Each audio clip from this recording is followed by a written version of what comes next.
A Yancey County man is in critical condition after suffering burns to almost his entire body. Emergency officials say he was working on a model airplane when it caught fire and the flames spread throughout his home. News 13's Megan Shearing joins us with how Good Samaritans jumped into action to save the man's life. Authorities say over 90% of Jackie Robinson's body was burned. We talked with witnesses today who say they helped pull him out of his burning camper yesterday afternoon.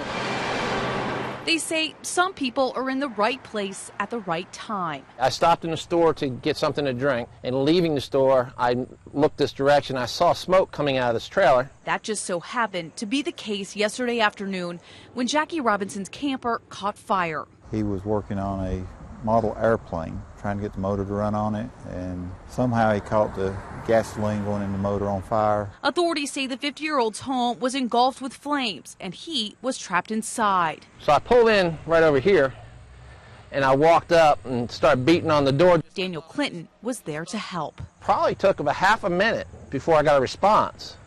And from the far end of the trailer I heard help, and I asked him, I said, "Can you get out?" And he said no. So at that point I started kicking the door in. But Clinton's attempts to rescue Robinson weren't working. And I saw some gentlemen over here.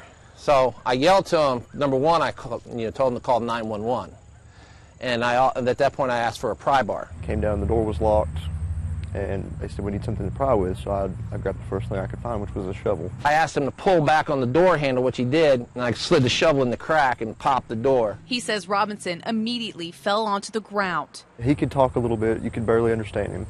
He was able to walk up towards the store and have a seat until EMS got here. Robinson was airlifted to Mission Hospital, then transported to Winston Salem for treatment. I couldn't imagine the tremendous pain that he has gone through or still may go through. There's just no words to describe the way that he looked. Those in the community I talked with say this is a heartbreaking situation. They say Robinson and his family are in their thoughts and prayers. Reporting in Yancey County tonight, Megan Shearing, News 13.